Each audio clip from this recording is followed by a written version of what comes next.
parties and bare my soul. Where it's gone. I'll go third. Guys go second. Guy was in lunch. We were trying to find him. We don't know. Yeah, he was. So he's not Should we far get started? away. He was in lunch a few minutes ago. Yeah, he's not far away. Yeah. Right. Yeah, he's a veteran at this point. Should we start?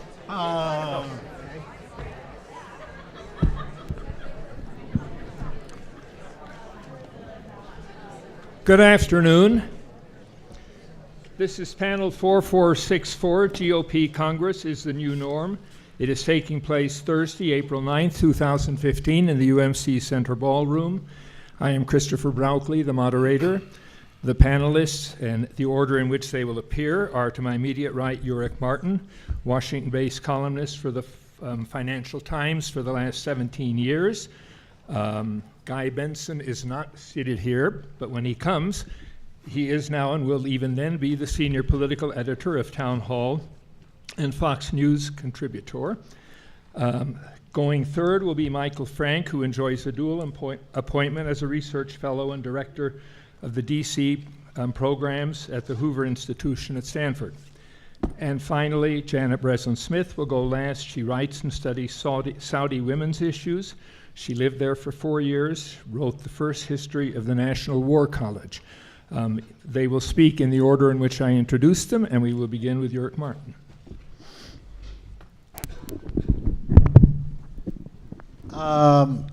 Good afternoon. Next year will be a very important year, and in one respect it will either prove or disprove the subject that we're all gathered here today to discuss. On the other hand, it is also an important year, and you will excuse me for asking your indulgence here, for the future of this conference. I first came here in either 1978 or 1979. I do not remember which. I have been back many more years on than off ever since. I may now I've stood before you or sat before you for 30 years. I have a stake in this. I'm invested in it. As much as you are all invested in it, the university, the community of Boulder, everybody who comes and goes. And we are deeply concerned about the future, as you should be, about the future direction of this conference. I think the problem is that we do not know what that future is. Rumors abound, swirling around Boulder like nothing before. I don't know if I will be back next year, if I'll be invited back, or if invited back, I will want to come. I have never considered coming back to Boulder, to my friends and to you all, as an entitlement. It has always been a privilege, and I count myself lucky to have enjoyed that privilege for as long as I have. This is a very complicated conference to put on, which involves not only the university, but many of you in the audience.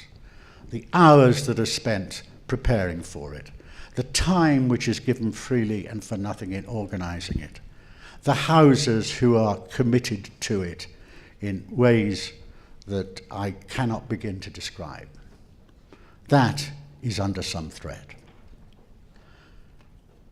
Change is inevitable. I'm not against change.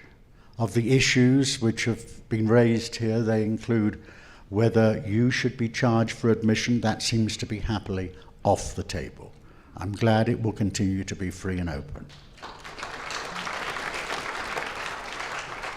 There are many, maybe other issues which are open for negotiation, like the invitation of Coloradans or those who live in Colorado to appear, having the faculty take a part in the conference from a speaking standpoint. All those, I think, can and should be negotiated.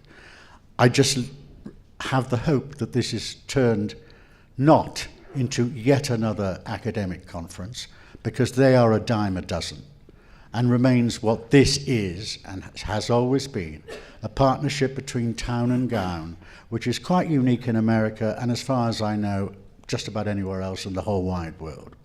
It is desperately important that that continue in its something approximating its present form. But we do not know.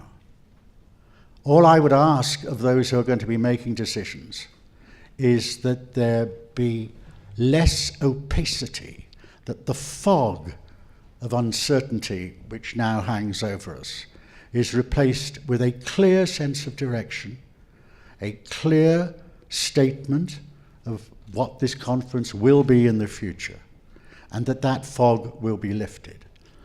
But don't underestimate how serious a threat exists towards the way this conference has been organized for 67 years. Think of that, 67 years. I'm tempted to say, don't mess with a good thing. And I really would say here,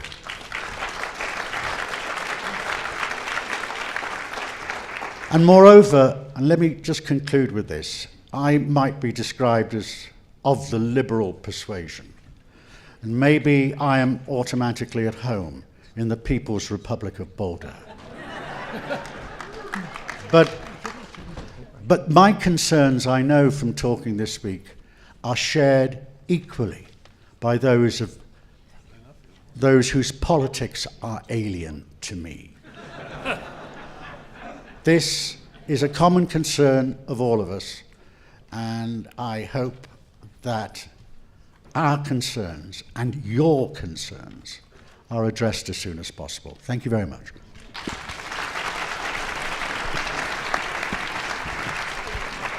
Right, now I can sit down and talk about something else. The subject is the GOP Congress, the new norm.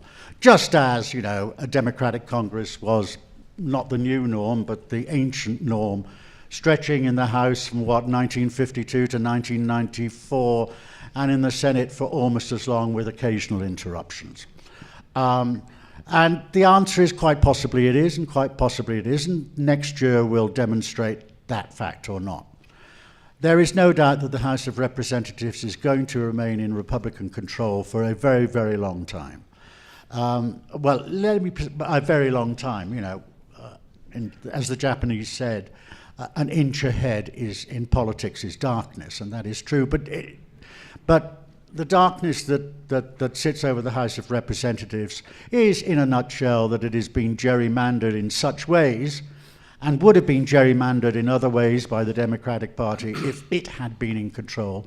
Both parties are equally guilty of this, to ensure that as few seats as possible change hands. So it is unlikely in the extreme that the Democrats will regain control of Congress next year, or even 2018 or 2020. The only conceivable change would come after the 2020 census, and assuming that the rules governing redistricting, which are state matters, generally speaking, will somehow change. I have my doubts. Gerrymandering cannot affect the Senate, and which are in statewide races. And if you look at next year, I guess the probability should be, that the Democrats will regain control of the Senate. I say that not with absolute certainty, but let's just look at some of the facts.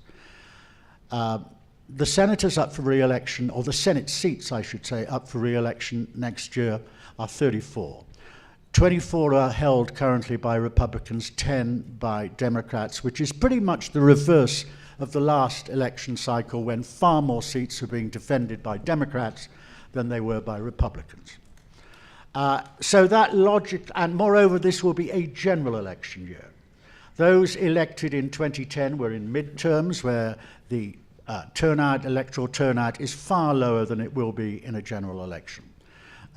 Roughly a third last time. It'll be over 50% of the electorate next time, I guess. Even allowing for political disinterest in this country, which is true. So that would and if there is a tight, competitive presidential race, that will attract more voters rather than fewer, if it seems to be a coronation or a walkover for one candidate or another. And I suspect that next year, at the presidential level, it'll be very competitive. So, Logically, that should favor the Democrats regaining control of the Senate. The 24-10 number is worth keeping in your mind. But if you delve inside that 24, and I should add too that I believe that of the 24 Republican seats now held by Republicans, 7 are in states which were carried twice by Barack Obama. So that seems to weight it in the Democratic Party's favor. But if you actually look at them, state by state, then the Republican vulnerability may be somewhat less than the crude numbers would suggest. I can think of a number of states where the Dems should get seats back. Pennsylvania is an obvious one.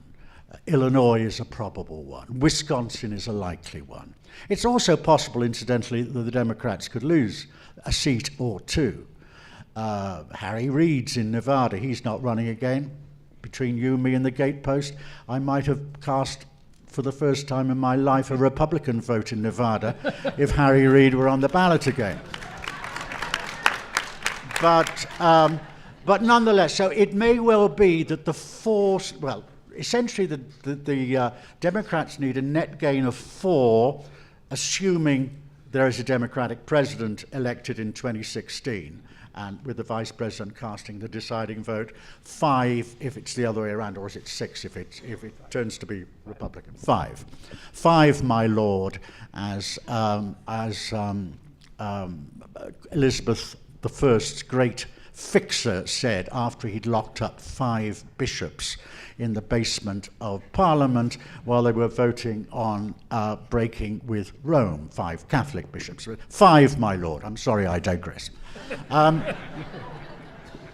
So it might actually be quite close, because there are individual races here. There are more vulnerable Republicans than Democrats, but some of them ain't that vulnerable, and some of them are going to be, and a lot of those races are going to be close. Michael, Guy, Janet may well want to delve more closely into that. But if Pat Toomey was senator from Pennsylvania in 2017, I would be surprised, because that is a state which as normally in general election years goes Democratic. If Ron Johnson were in Wisconsin, particularly if he's up against Russ Feingold, if Russ Feingold, the former senator, decides to run again, I would put a nickel or so on Johnson losing. Mark Kirk in Illinois is notably vulnerable. And you could go down a list of other states which do swing. North Carolina is another one. But you can go on. So I suspect that what you will have next year is going to be not a new norm, all GOP held Congress, but what we had until 2014, which was a Congress, and only briefly really, which is a Congress in which the Dems hold one side, one house, and the Republicans hold the other. And the Senate is where the action is next year, because the House is a dead duck. They'll almost all come back, almost all of them, because of gerrymandering, not because of money, but mostly because of gerrymandering. So that's my brief summation, and I hope you remember what I said at first. Thank you very much.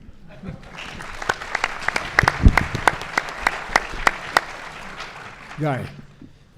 All right, I think maybe what I'll do is start with how we got to the current makeup of Congress and review what happened in the 2014 elections, both because it's useful and also because it makes me feel good.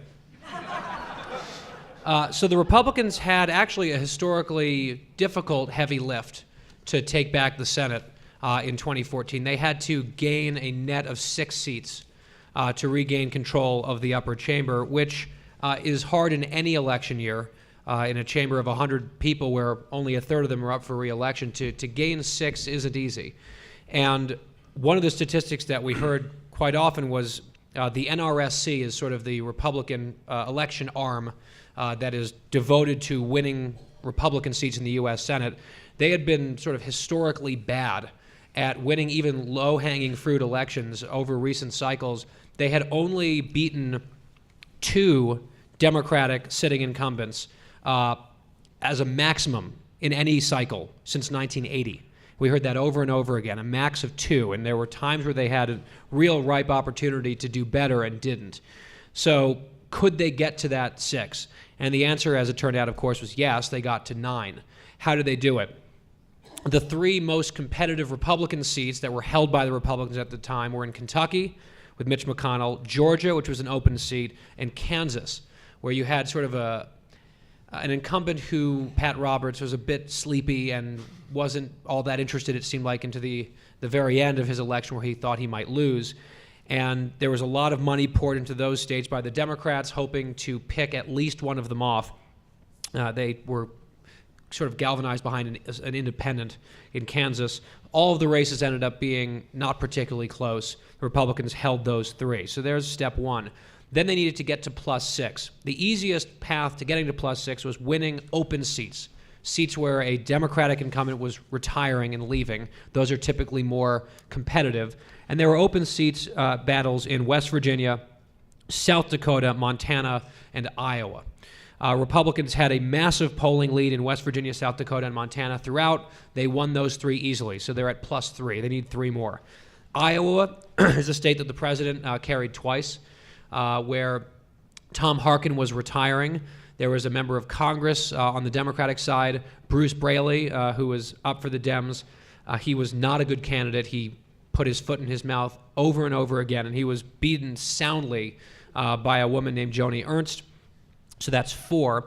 And then the question was, can the NRSC get this monkey off their back and finally beat some Democratic incumbents? And they needed to do it. They needed 2 more, and they beat 5. They had a very good year, mostly in the South, just a clean sweep down there in Arkansas, Louisiana, and North Carolina. Mark Pryor, Mary Landrieu, Kay Hagan, respectively, all went down. The only big surprise there, to me, was North Carolina, where the polling average had Kay Hagan ever so slightly ahead for the entire race, and she lost on Election Day to Tom Tillis. Also up in Alaska, Mark Begich was a Democratic incumbent who couldn't hang on. He was beaten by Dan Sullivan, an ex-Marine. And, of course, you had Mark Udall here in Colorado lose to Cory Gardner. So there's your +9 for the Republicans. They now hold an effective 54-46 majority. On the House side, I will echo what Uric said. There will not be, barring something truly shocking and earth-shattering politically, there will not be a potential Democratic House until probably 2022 at the earliest, because you'll need another round of reapportionment, and that doesn't happen until 2020, which is why, by the way, the 2018 elections will matter very much, because the reason that it was such a beneficial apportionment for Republicans in 2010, which leads to gerrymandering and how this all works, is because there was a fantastic election year that the Republicans had. So elections have consequences, and so 2018 is going to matter. Going into this cycle on the House side, the Republicans announced the NRCC, so the House side of the electoral arm. They said, hey, we're going to do this thing called the Drive to 245. We want to win 245 Republican seats in Congress, in the House of Representatives. And even people like me were like, yeah, okay, good luck. Good luck with that. And they ended up winning 247. It's the largest number of House Republicans in many, many decades, dating back to the 1920s, actually. So that even if Republicans lose some ground and Democrats chip away over the next few cycles, it's a lot of ground to make up, especially with the districts drawn the way they are right now. So we look ahead to next year and the 2016 elections, and Echo Uric was absolutely right. I would be flabbergasted if the House changes hands. It won't. The action is in the U.S. Senate, and the 24-10 breakdown is what you need to pay attention to. And the reason that it's gone this way is you just subtract 6 years, right? So the 2014 elections, you go back, okay, what was 6 years ago? Oh, big Democratic year, 2008. Barack Obama had huge coattails. So there were a lot of Democrats swept in maybe states where Democrats don't typically do all that well. They had a great year. 6 years later, the president much less popular, and it's an off-year election. That sets the table for what I just outlined, the 2014 election. For 2016, you go back 6 years, that was the Republican sweep of 2010, right? The sort of the backlash of the first Obama election where Republicans had a spectacularly good year in 2010. Now the opposite dynamic is going to potentially hurt the Republicans. So if you look at the really competitive Senate seats as they sit today, I think the best chance the Republicans have to gain a seat currently held by Democrats is either, and it's a stretch here in Colorado, I think Bennett is safer than Udall was, and then as Uric said, Nevada, where Harry Reid was going to be potentially in trouble anyway. Now it's an open seat. If the governor of Nevada decides to run, Brian Sandoval, he'll be the next senator. It's just it comes down to whether he wants to be a senator or not. He's insanely popular there. He won re-election last year with close to 70% of the vote. I believe it was just a blowout. So that's Brian Sandoval is his name if you want to look him up. So those are the Republican opportunities, but mostly safe seats being defended by Democrats. Republicans, a much tougher road to hoe. And Uric made mention of a few of the states, but I'll run through the ones that I think Republicans are probably most nervous about. And there are a bunch of swing states, and honestly, the outcome of the presidential election will probably determine the composition of the Senate. There's a chance that the Republicans could hang on. Let's say Hillary wins. The Republicans could fend it off just enough to maintain maybe a two-seat, 51-49 majority, but they're going to have to do very well in a number of these states and outperform potentially, if the Republican loses the presidential race, you'll need these senators, these incumbents, to outperform the Republican nominee. In Ohio, Rob Portman is the senator there. He's actually pretty popular with the people of Ohio. Many polls have shown him somewhat comfortably ahead, but there was a new poll out this week that had him behind against the former governor there, Ted Strickland, so not a shoo-in, the definition basically of a swing state. Pennsylvania, Pat Toomey, it's a blue state in presidential years. Toomey barely won in 2010, a heavy Republican year, although it looks like he may be up against the guy he beat last time, Joe Sestak. Head-to-head polls so far have Toomey ahead, but there's so much time. There's an eternity to go. Florida, because Marco Rubio appears to be running for president, he will, by law, not run for re-election in the Senate, so that is an open seat. I think if Rubio were running for re-election, he would be the clear favorite to win. Because he's not, it seems, that will be a tough, open brawl. Very close state, always, but what would have been a safe-ish seat for Republicans is now very much up for the taking. New Hampshire, Kelly Ayotte is one of the most popular politicians in New Hampshire, but she's neck and neck with the sitting governor in early head-to-head polls. Maggie Hassan, I think her name is, who's telegraphed that she's going to challenge Ayotte. So we'll see if Ayotte's personal popularity in the state can withstand some maybe difficult dynamics in 2016. Wisconsin, Ron Johnson, personally one of my favorite senators. Tough state in a presidential year for any Republican, although Johnson's an impressive guy, sort of not a typical politician, so we'll see if he can mount a defense of himself and hang on to the seat. Illinois might be Democrats' biggest pickup opportunity. Mark Kirk is a very moderate Republican. Sometimes, to my chagrin, he's very, very moderate, but it's a very blue state, and the Democrats are going to nominate almost certainly Tammy Duckworth, who's a combat veteran who was wounded in combat. Kirk, also a combat veteran who had a stroke, and he's had this great comeback of rehabilitation. So I think you'll actually have two very sympathetic candidates, but in a blue year in a blue state, Tammy Duckworth, I think, will be formidable against the incumbent Mark Kirk, who will have a lot of money, though, behind him. And lastly, North Carolina, probably safe-ish for Richard Burr, the Republican, but you never know. And there are rumblings that Kay Hagan might challenge him. So try to get back in the game. So if I had to make a prediction, which I am not going to do on the presidential side, I would say that definitely the House will remain Republican. So that is a new norm and will be for a number of cycles. On the Senate side, I mean, this might sound like a cop-out, but 50-50 sounds very likely to me. And then the balance of power, who's in the minority, who's in the majority, will depend on who wins the presidency. So no pressure, guys. Thank you.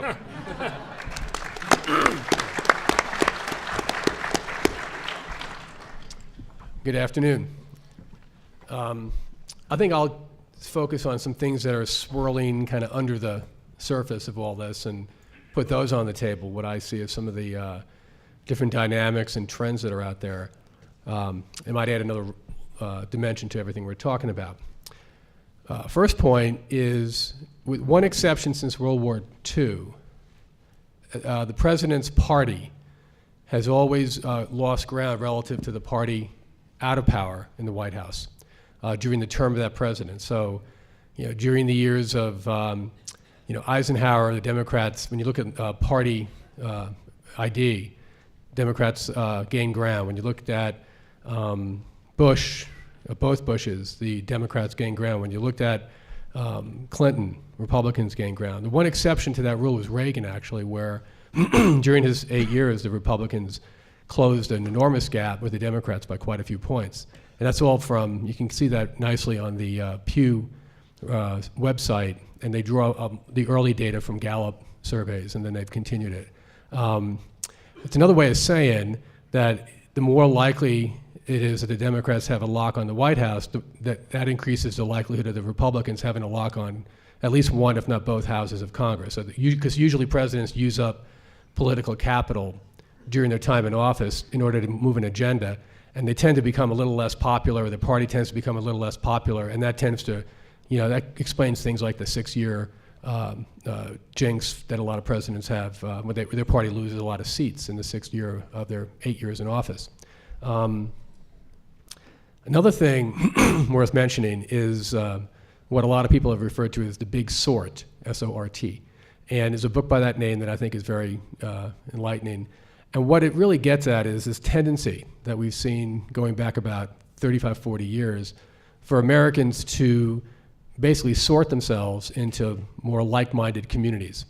And the Big Sort book starts off with an observation that one thing that has remained constant during all this time would be the boundaries of county lines, right? There are 3,100 and some odd counties, and they look pretty much exactly what they were 40 years ago. They look that way today in terms of the boundaries. Populations, of course, change a lot. Well, in 1976, in that very, very tight election between Ford and Carter, of the 3,100 counties, these scientists divided the presidential vote into two categories: landslide counties or competitive. Competitive were plus or minus 20 points for one candidate or the other, and a landslide county was 20 points or more of a margin for one candidate or the other. And in 1976, about half the counties were landslide, and about half of them were competitive. They looked at the exact same counties and updated it for the 2004 election, and 3/4 of the counties were landslide, and 1/4 were competitive. I haven't seen anyone do that for the most recent election, but my suspicion is the trends that we've seen have continued, and maybe that number is even somewhat larger. It's another way of saying that if you're thinking about gerrymandering, and used to be that everyone has seen those ink blot-looking shaped congressional districts. Well, those were meandering boundary lines in search of some kind of political majority. The same kind of goal today, if you're looking to create a majority for one party or another in the state, the lines are more likely to be very compact. The district shapes are going to be more resembling circles, squares, rectangles, because people have come to, for whatever reason, Boulder might be a pretty good example of this, right? There's a self-selection of sorts when people decide to move, and increasingly they're concentrated so in geographical areas. So that's one reason why I think you can look at numbers that Democrats may actually get more popular votes nationwide in House elections but come up short because they don't apportion their votes as well, because they get concentrated mostly in heavily populated urban areas. So if you wanted to make most use of those voters, you may have to have the lines kind of coming in and reaching into certain segments of a city and then going back out and picking up rural and suburban areas with it. So we probably look kind of an odd shape. Maryland did that they made very effective use of Montgomery County voters and suburban Maryland outside of Washington, and took away what had long been a Republican district in the western part of Maryland.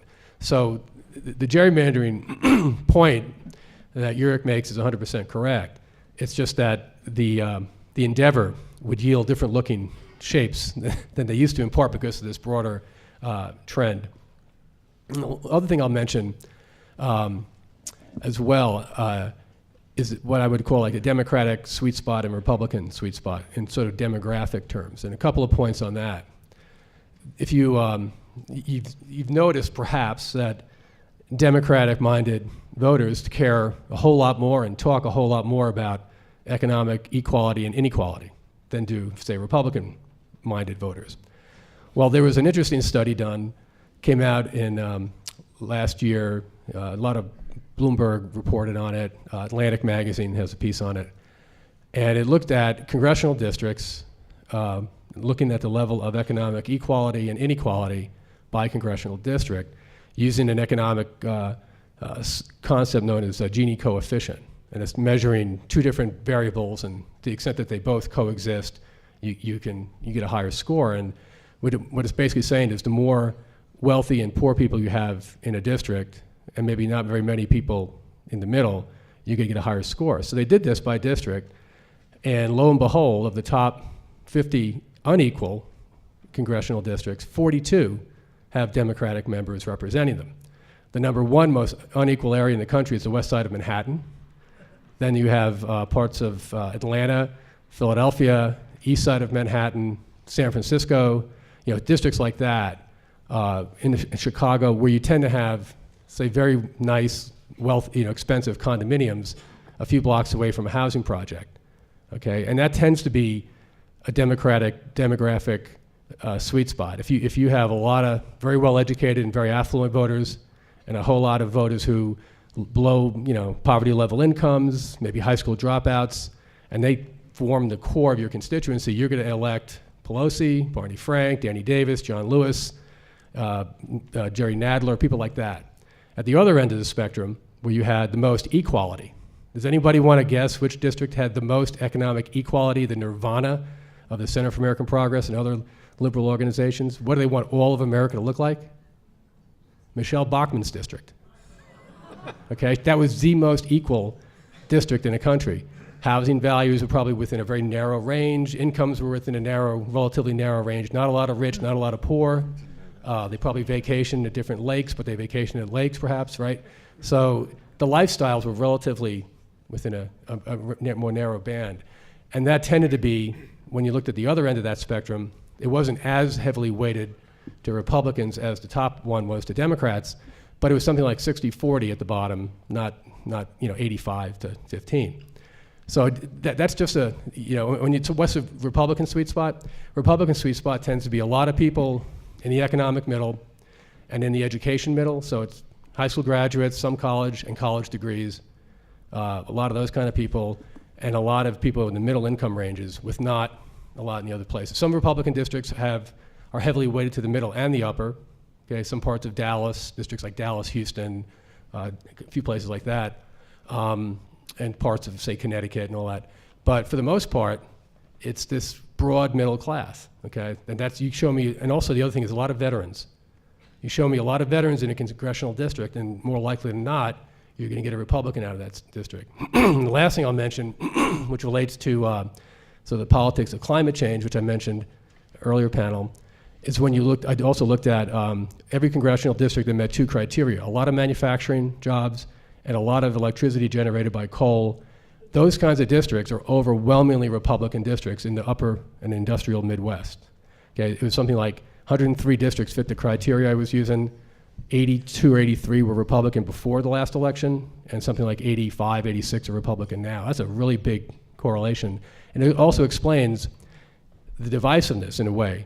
These guys go home to very, very different constituencies, and when they can say something that sounds outrageous in Boulder, and they get put up on people's shoulders and carted around the town square for having said it in another constituency. Yes, that's the part of the big sort. And it's probably why the thinking about Republicans holding on to the House for a long time is correct. I would agree with that.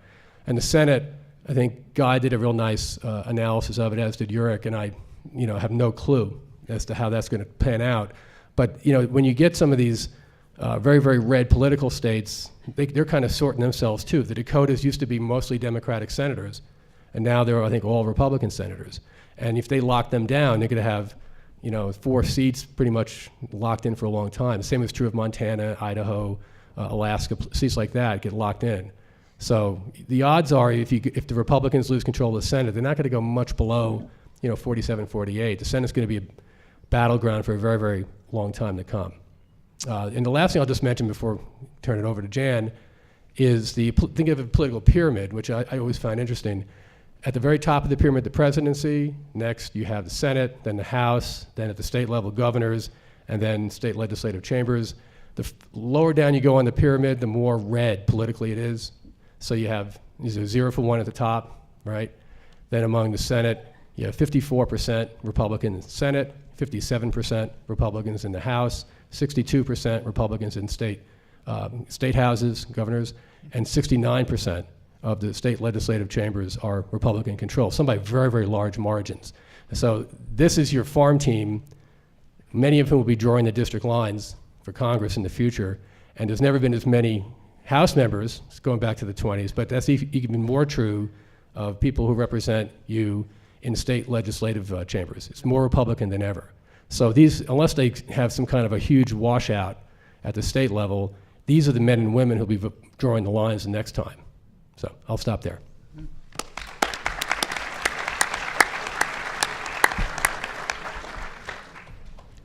Well, I want to take kind of some personal reflections about all this. First off, before I begin, I want all of you to think about, no matter how old you are, and now we have a lot of young kids, so this might be a harder question for you, but I want you just to reflect for a moment on how old you were when you first became aware of politics. You first noticed it, or started to listen to it, or whatever. And then I want you, so think about that for a second. When do you remember? How old were you? Were you in college, high school, something happened? And then what party was in the majority at that point? So what was your first memory of this? And did you feel a political affiliation to that party or the other party? But what were your first images of all this? And what was the economy like at the time when you had these first two images? So just keep that in mind now. So I'm going to share with you mine, and then we're going to talk a little bit about this idea of who's in power and what's going on in our country. And then at the end, I want to give you just a brief reflection about all this, because for the last 4 years we lived in Saudi Arabia. I used to sound like Guy. I used to have all these numbers in my head, and I knew all the races and what was going on. And for the last 4 years, I lived in such a totally different political context with an absolute monarch and no electoral process at all. I want to make some reflections about what are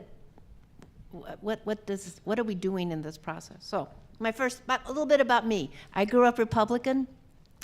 My parents are Republican. I remember Eisenhower is the first political person I remember. And I liked Ike. I was in elementary school, and he looked great to me. And my folks and my grandparents were really active, and to the extent that when Nixon resigned, my dad went to the Air Force Base in California. We were living in California to welcome President Nixon back to California. So my folks and my whole family, very, very strongly Republican family. I graduated from high school in '63, and I remember in '62. So my first political memory was watching the Democratic Convention on television in black and white in Florida, and watching at the time, Senator Kennedy get the nomination. And he wooed me. He won me over. And so my images then are a couple things. I remember liking Ike and being oriented that way, seeing the debates between Nixon and Kennedy, having some conclusions about that, being attracted to Kennedy, listening to the inauguration address about giving to your country, and then kind of making my own decision that I'm going to go into political science and I'm going to serve in that way. So that's how I formed. So you all reflect about yourself. Now, it is true, when I came into politics, I got my PhD and then went back to Washington. It's true, I have to admit to you, I thought the Democratic Party would be the majority party forever. It just seemed like that to me. It had been for a long time. There was Roosevelt and all that period of time you talk about when we had the House. It seemed like that's the way God intended it, and that was what it was going to be. So I started working for Senator Benson, and as my parents said at the time, those of you who remember Lloyd Benson from Texas, if I had to work for a Democrat, that was as good as I could do, because he was really Republican at heart, because he was from Texas, a conservative guy. And then I worked for Senator from Alabama, and then for Patrick Leahy, who's still in now he's one of the longest serving members of the Senate. Over this time, I have to tell you, we lost. Things happen in life. The Vietnam War, recessions, changes, people change their feelings about things, parties change, candidates become better or worse. And I began to notice something, that when we were in the majority in the Senate, I only worked in the Senate, I didn't work in the House, but when you're in the majority, you have a sense of responsibility. You're running the things. You have to produce a bill, you have to produce appropriations. And then when we lost, a really interesting thing happened. We realized that we were in the minority, and we all got pregnant. All of my children, my 2 children, one, I was going to call the first one Recess, but we we had our kids when we were in the minority because we had time. We had more time. Now maybe if we stay in the minority long enough, we'll eventually create enough Democrats that we can. That's great. Now, the downside of this is my daughter, my oldest daughter, did work for John Salazar. Some of you from the Western Slope remember Congressman Salazar from Colorado, and really enjoyed working for him. And then he lost. And then she did some other stuff for a while, and then she ended up working for Mary Landrieu, Senator Landrieu down in Louisiana, and now Mary Landrieu lost. And there are no Democratic elected officials at the national level, right, in the South. Well, again, it was, I had to tell my, and maybe this is pure coincidence, but my daughter just had a baby. So maybe she was anticipating, I don't know. From my perspective, again, especially from the Senate side, we are used to being in power and out of power. And to me, that is one of the strengths of our society. I like the fact that we can go in and out of power, and I wish, honestly, the House was more competitive, because it changes your perspective on things. When you are responsible, you are working and putting things together. When you're in the minority, you have a chance to spend more time, frankly, besides having children, to study issues and form your own policy positions. So I'm used to the up and down, the in and out, and as hard as it is to lose, I actually think that's a healthy aspect. But the one change, and I don't want to get romantic and nostalgic about this, and you've heard this from so many people, I think people think it's become trite. But I have to say that aside from the issues of the partisan changes and things, I'm worried about the changes in partisanship. I note something, and again, I can look at this over time. When I worked on the Hill for almost 20 years, it was in that period, now I look back at it, maybe it was just a unique time, where we worked together in a very close way. And part of the reason why is actually, in the reality was, we had 4 political parties during most of that time. Both the Republican Party and the Democratic Party had liberal wings and conservative wings. And so if I was going to, and I tended to do issues that were also uniquely bipartisan. So I did agriculture issues and defense issues. And I tried once when I was mad at Senator Helms about something, and I was going to get him back, and I tried to do something that would hurt tobacco, because he came from a state that grew tobacco. But I quickly found out within minutes of trying to come up with this anti-tobacco bill that we had Democratic senators from Kentucky who also grew tobacco, and there was no way to make tobacco a Republican crop. It's same thing with wheat, right? These crops grow all over the place. So I grew up in politics in my own orientation toward it in a bipartisan way, partly because, as I said, we really truly had essentially 4 political parties. So I would put together a coalition of, let's say, liberal Republicans and even conservative Democrats on some issues, especially ag, where I could put together a majority for the floor. And so by definition, I was being bipartisan, because I was looking for ways of agreement. And in that process, I have to say that my orientation toward politics has always been, I need to listen to the other side carefully. If I'm going to get that person to vote with us, I have to find something that makes either sense to them or achieves a local constituent need for them or touches something in their ideology that they respond to. In this country, I cannot hold up a gun to his head and say, vote with me or else. I'm going to, Much as you'd like to. sometimes it was a temptation, but no, I had to listen. And that process of listening, and this is the way I think, even if you hear these guys talk, we have this complicated political structure that the founders set up. And I used to tell my students at the War College, because most of the military officers I taught they didn't mind so much that I was a woman teaching them, but they just didn't like politics. It was dirty. And so when I would teach a class on Congress, even the Soviet Union seemed better to them, or the Russians, than Congress. And yet I would say to them, they would say, why don't they represent the national interest? What is wrong with these guys? They're so parochial, they're so petty. And I would say, if the founders wanted that, they could have made the House 535 people elected at large. Then each person would say, I represent the United States of America. But we didn't do that. We organized in local ways, all these intricate structures and the way they work out in both voting and ideology. So what I want to leave you with is, I find in today's politics, not so much listening, frankly, between the members. I don't want to say it doesn't exist at all. My former boss, Senator Leahy's on an appropriations subcommittee now with Lindsey Graham, and from everything I hear and see, they do work together, they talk together, they work on things together. So I don't want to say it doesn't exist. But that quality of listening, of putting yourself in the other guy's district or shoes, or the other woman's concerns, is something I think that is a real value, and I regret that I don't see it as much. And then what I want to conclude on is, what is it like to live in a country where none of this exists?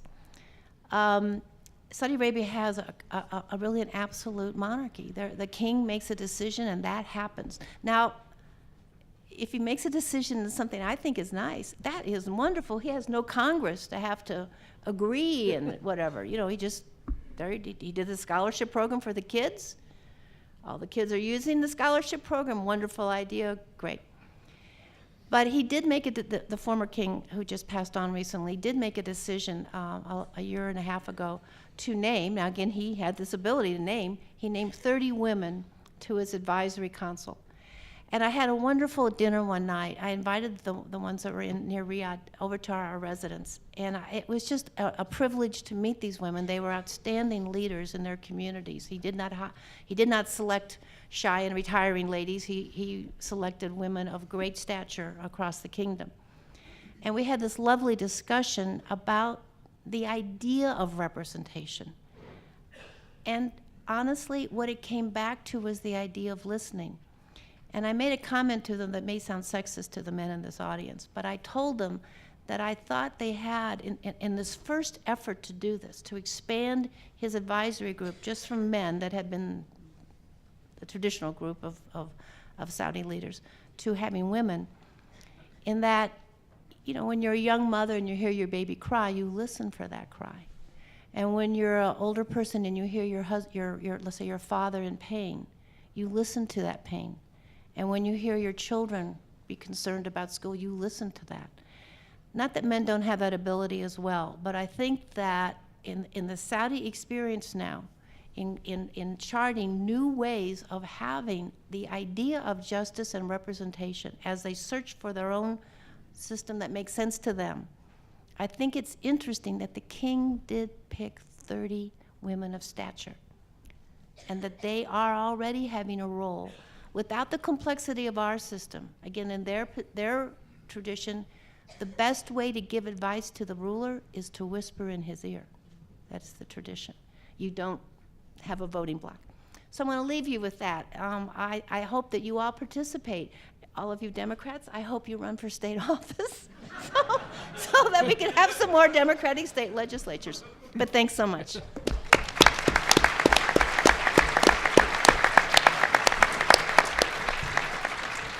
Would you like to make comments among yourselves?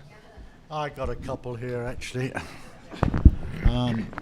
Various things that were mentioned. Guy talked about the state of Pennsylvania. Now, the current James Carville, who you remember was a guru for Bill Clinton, once described Pennsylvania as Philadelphia on one side, Pittsburgh on the other side, and Alabama in between. Which means that Mr. Toomey, Senator Toomey, is going to have to acquire a southern accent if he's going to retain his seat.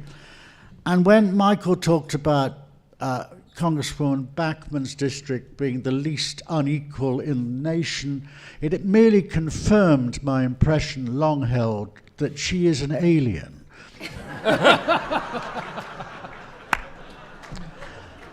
And when Michael said quite accurately that districts which house a lot of veterans are reliably Republican, I was reminded of the greatest exception to that rule, which is very close to home in Washington, D.C. Southern Maryland is like the old Deep South. It's got more military bases than virtually anywhere else in the country. And it houses an awful lot of veterans. We got a weekend house down there. I know it well. And the congressman for, since the 17th century for Southern Maryland has been Steny Hoyer, the number. It's just looking after your constituent interests. Thank you.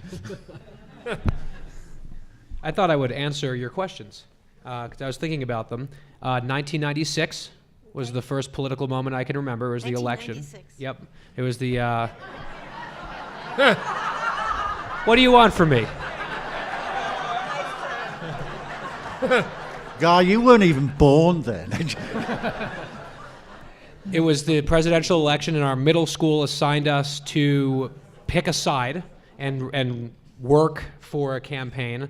And the way I sort of first realized I might be a Republican or a conservative was the local paper had Clinton and Dole and maybe 12 issues and a paragraph each, and I went through and I circled the paragraphs that I agreed more with, and then I tallied them up, and it was 8-4 or something, and I went to the top and said, oh, Dole. So that makes me a Republican.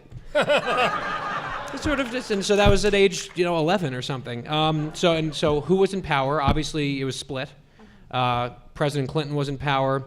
The Republican Revolution the Gingrich Revolution had just happened, and What state were you in? New Jersey, Okay. and I had missed 94 completely. I'm sure it was great fun. I'm sort of upset that I missed that. It was a good year, but I have zero memories of the 94 election. And the economy was good. The economy was very good in the 90s. And the last thing I wanted to say, just because I feel like we have sort of this counterbalance thing going on. You just spent the last few years in Saudi Arabia. I was born in Saudi Arabia. So, Aramco? no, we'll have to talk later. Okay. Oh, that explains a lot. I'll answer that question too. So, like a lot of people here, it might be Kennedy's assassination, but I didn't see that politically, really. It was more just this, why are so many adults crying randomly during the day? But the first one that I remember thinking had a political connection was when John Lindsay was running for mayor in '65 in New York City. And the way you'd campaign in my neighborhood was you'd send in a bunch of young kids in advance, and they'd ring every doorbell on a floor, and people would come to the door and they'd say, would you like to shake the hand of so-and-so? And then all these people would come to the door, the candidate would show up, shake hands, say a few words, and then go to the next floor where the kids had already gone up to the next floor and pull people out of their abodes, right? So one night it was Walter Cronkite was on, and my mom had finished the dinner and done the dishes and was laying back on the couch exhausted, and the doorbell rang and my dad went to the door. My mom is an immigrant from Ireland with a big, thick brogue to this day at age 98. And my dad was a New Yorker with a big, thick New York City accent. So kids at the door and asking the question about, you would like to shake John Lindsay's hand? And my dad, yells to my mom, Kathleen, would you like to shake the hand of John Lindsay? My mother wouldn't even look up. And from the couch position, she says, I would no sooner shake the hand of John Lindsay than shake the hand of the devil himself. And then I, as a kid, said, whoa, who is this guy? Whoa. That's my first political memory. Well, I better chip in with mine, therefore. As far as I think I'm right in saying, my first recollection of politics was in 1951 when Winston Churchill got re-elected Prime Minister of Britain. Remember, he'd been kicked out in the general elections of 45 after the war, having won the war. Now, many of you have been told that Ronald Reagan won World War II. That is not actually accurate. American soldiers may have won World War II, but Ronald Reagan wasn't even serving in the military. He was making films for the military, but that's neither here. So Churchill wins in 1951, and of course his great symbol was this great fat Cuban cigar that he smoked in public and everywhere else. He probably would smoke them in Boulder, Colorado if he was alive today and be arrested. And that probably inspired my own lifelong addiction to cigars and brandy. Thank you very much.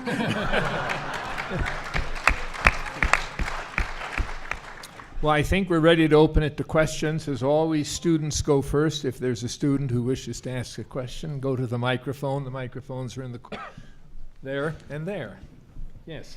Hi, thanks for a great panel. Janet, what an interesting question. I was thinking about that too. And when I was like 7 or 8 years old, my parents were divorced, and my brother and I went to visit our father in Indiana, and we were so frustrated because he was spending all his time watching the Watergate hearings. But that wasn't really, I didn't connect that with politics. I was just like, who is this Nixon guy, and why do we have to have him on TV so much? What is your question?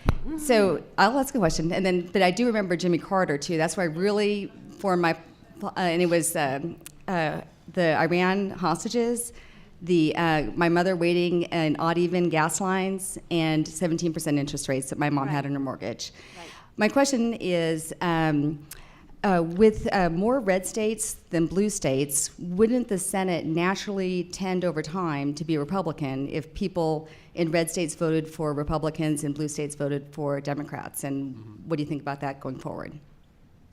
That's what I was trying to say about the Dakotas. You know, there was a time when Tom Daschle, Dorgan, Conrad, that dominated their politics at the statewide level in the U.S. Senate. And one by one, as they've been leaving office, they've been replaced by Republicans. So that on paper, as long as those states stay politically red, one would imagine there's some kind of an alignment on that. But don't forget, those states were red for a very, very long time and still sustained Democratic senators. So it's always possible for a Democrat to run statewide in those areas and appeal at some level to the constituents there and hold on, get a seat and hold on to it. But looking at the last election, Montana, Alaska, states like that went to the Republicans, it looks like that alignment may have finally started to cement itself in place a little bit. So I think your general point is correct. The one exception in the Dakotas is Heidi Heitkamp, who won a very close election in 2012, but she'll be extremely vulnerable in 2018.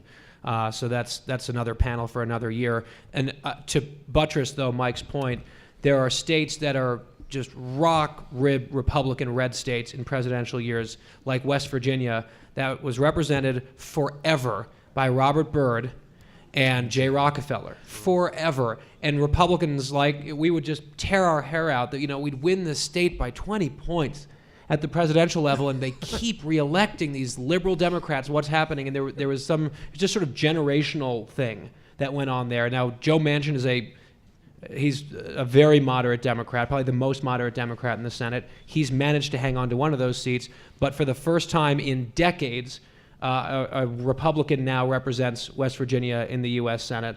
Shelley Moore Capito, the first woman ever, period, on either side. And so maybe some of those changes are starting to happen, where like the traditional, this is my dad's party, those people are retiring and moving on, and the parties are now coming into more natural alignment with their presidential colors, if you will.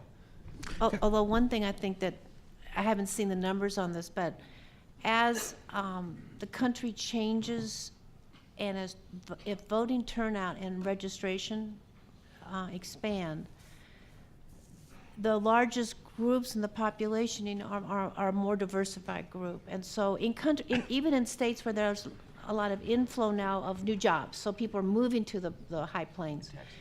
Yeah, and so, yeah, Texas is another good example. So I don't know how, there may be some changes we're not anticipating yet in voting patterns. Can I say one other thing? I always have to pause when people talk about red states and blue states, because in my tiny little mind, Republicans were always true blue conservatives, whereas Democrats, since they clearly took their orders from Moscow, were therefore were red. And yet now, in the popular jargon, it's reversed, all thanks to Tim Russert, if I remember correctly, in the 2000 election. And I actually have to stop and pause, because if people talk about red states and blue states, I have to go through a mental process Me too. to work out which is which. It was a map, as I recall, a map in Congressional Quarterly that showed the outcome of an election, and that's how it started. Next question. I want to thank you all for a very interesting panel. But I'd like to ask Yurik and anybody else that wants to comment as what we can do on a grassroots level to keep this Conference on World Affairs from changing to maintain it the way it is. That's a really good question. Ultimately, this is in the hands of the university. It ought to be in the hands of the university and in the community of Boulder, because you are equal participants in this venture. But it is hard to deny that the university, which houses it, has perhaps a rather greater say. If I were Molly Ivins, I would be telling you to get out there in the street and beat pots and pans to keep it as it was. And maybe that is a real option. As I think I may have somebody said earlier, if I were Don Corleone, I would know people who could make certain things happen. But that's not the right way to go about it. But I do think, and if you look at today's Boulder Daily Camera, there are 3 or 4 pretty powerful letters in there, and there may be more tomorrow, urging the preservation of the conference in at least the spirit of the conference as it has long been, and as I think personally it should remain. So I would not rule out that sort of public pressure, letter writing, bumper stickers. I don't know, but just keep the pressure on in every way which you think you can, right? It's very difficult in this circumstances to campaign against something that you don't know what you're campaigning against, because I don't know, and we don't know what changes are in store. We hear talk, but it's only talk at the moment. I would wish that those who would, I've heard, for example, but I don't know, that an outside consultant is going to be brought in to recommend changes to this conference. But I don't know that. So I think that what I'd like you all to do is keep asking the questions of anybody you can. Keep forcing people to ask questions about what they intend to do with the conference. I cannot tell you that would be successful, but the more you raise your heads in whatever way you can above the parapet on behalf of the conference in its current form, it can only help.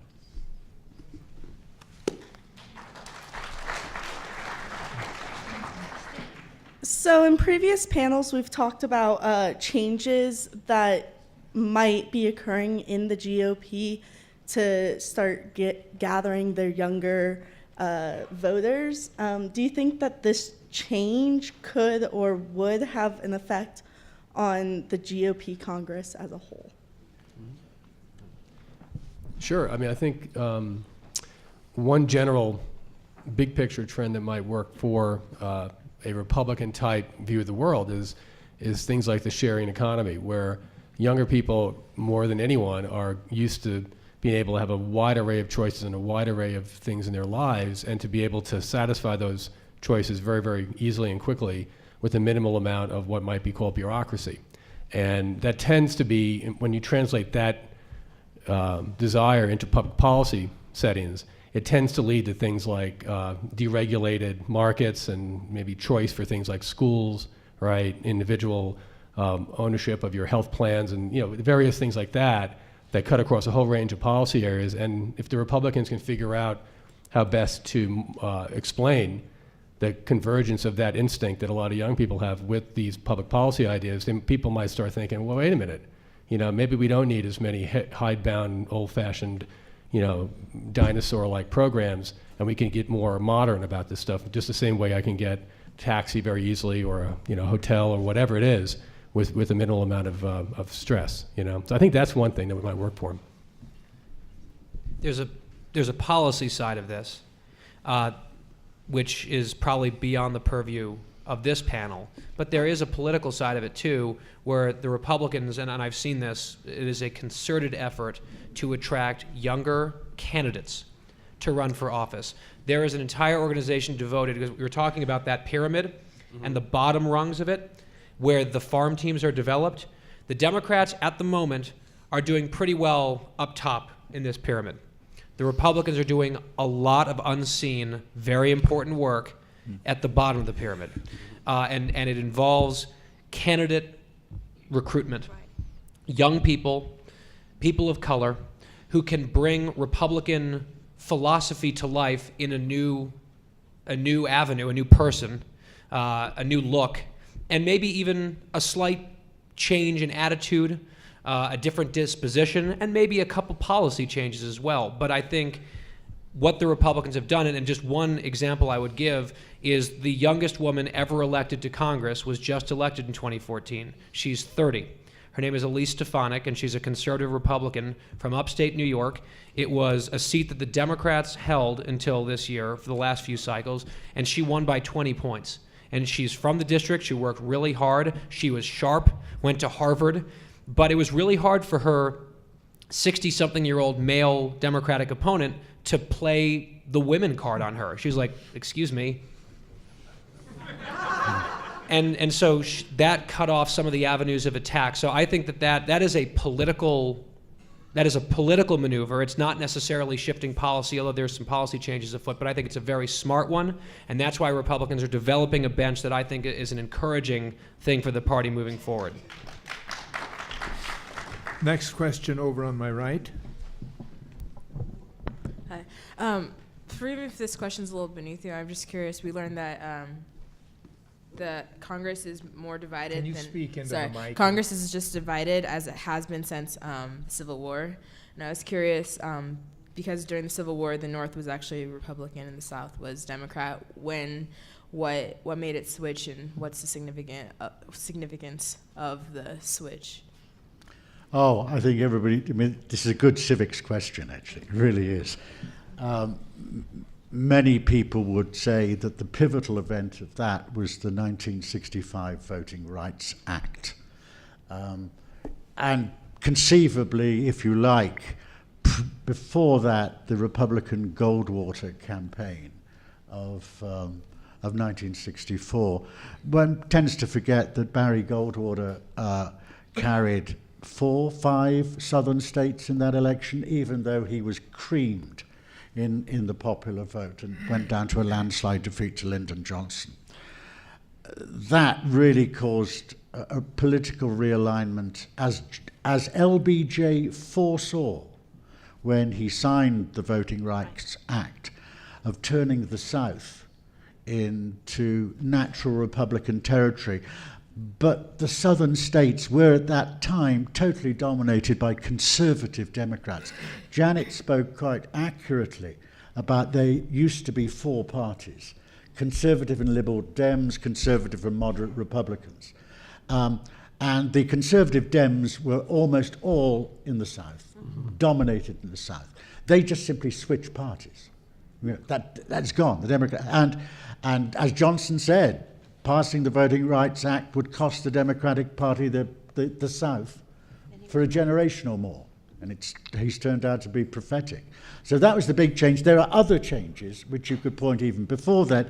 One of which, curiously, is the Great Mississippi Flood of 1928, which led to the enormous black exodus from the South to the northern cities. And that sort of changed things down there, consolidated conservative control. And that time, remember, African Americans were Republicans.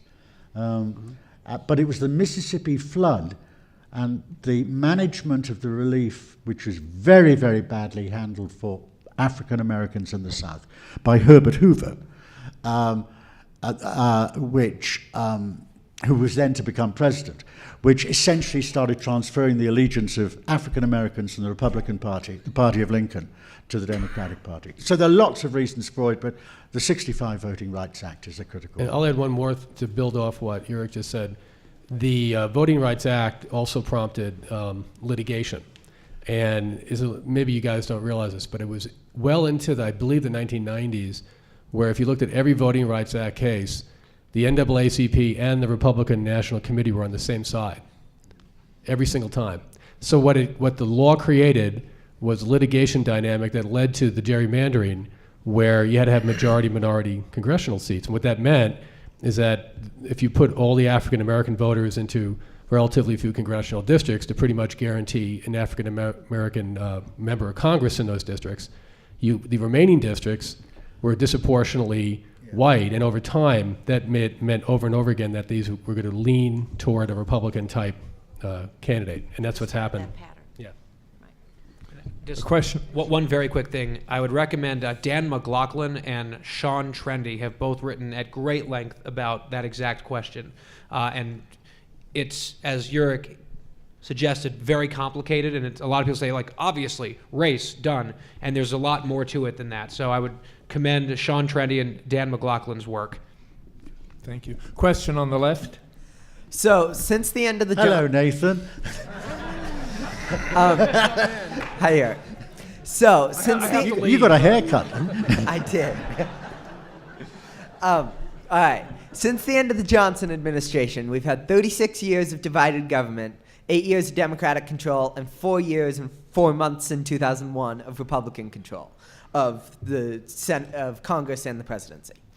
Suppose divided government hasn't gotten us much in the last 6 years. Suppose, arguendo, the Republicans win the presidency in 2016 and retain a majority, though not a filibuster-proof majority in the Senate. Would Republicans be unified? Would they be competent? And what changes would I don't they belong make? to any modern political party. I'm a Republican. We're disaggregated all over the place.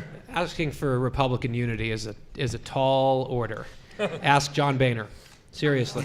No, it is hard. The Democrats, they generally are much better at marching together and behind their leaders. Look, how many? No, you don't believe this? No. How many times do the Democrats have giant insurrections within their own ranks to the point that their leaders have to rely on Republican votes to pass bills? Vietnam. I'm saying currently, in like the last 25 years. Let's say since 1996. Currently, the Republican Party has a bigger unity problem because there's a fight over sort of the soul and direction and really the tactics of the party. And that manifests itself often in embarrassing ways. Whereas the Democrats have not had those problems. When they needed every single vote for Obamacare in the U.S. Senate, all 60 of them to walk the plank, half of them are gone from Congress now. Of those 60, half of them are gone. Mm-hmm. They all did it and saluted and voted for that bill. And that's almost unthinkable for the Republicans in their current state. One thing that you ask about, let's say Republicans won everything next time around, would they potential finish off the filibuster? There's a debate right now within the party whether to blow up the filibuster, because Harry Reid blew up the judicial filibuster, so just take the next step, blow up the legislative filibuster, and then start sending a bunch of bills to President Obama and force him to veto stuff. I'm personally against that. I don't think that's a wise decision, but it's something that is being openly debated within the party and could be potentially irresistible if there's a Republican president. So I might be a lonely voice on that one in a few years, but there's a lot of election winning that has to be done before we cross that bridge. And another nice thing, I mean, for you to anticipate this as you grow older, to watch this if it does happen, when you do have the majority and you have the presidency, then it is a normal thing for citizens to say, okay, now what are you going to do? You have the power, and what are you going to do? Now, you may have an agenda not to do much, so you ask, what are they going to, they may not want to do anything. And I have to tell you as another aside, this used to confuse Saudis a lot, in that they would read our press, and they would, especially the Republican side, and their notion of that, you know, we are the United States. We are a powerful nation. We're the most powerful nation in the world. And they would respect that. And then they would hear, especially Tea Party folks, say, we want limited government. We want small government. And the Saudi people, folks and friends I had, would come up to me and say, oh, you want a small government, but you want a powerful nation. They are used to the thought of a strong government, a strong military, a king, you know, I mean, the whole thing should like hang together. And so, but they were trying to understand, if we have a very small government but a very big military, or a strong support for the defense side of life, what does that do? So it's I agree with you about, as this new era of presidential primary comes up for this next election cycle, to me the most fascinating part of this to watch is the Republican primary, because it is the time that, as each member puts together his campaign strategy, especially Rand Paul, what are the issues they're going to raise in terms of the question of conservative on budget issues, conservative on spending, federal spending, and yet do they want a strong military or not? Do they want aggressive foreign policy or not? Those are going to be, to me, the fascinating debates within the Republican Party.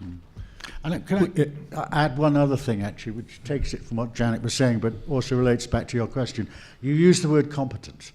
And I think that what the Republican Party has to do, even without running both houses of Congress and holding the presidency, is to prove that it is competent to govern.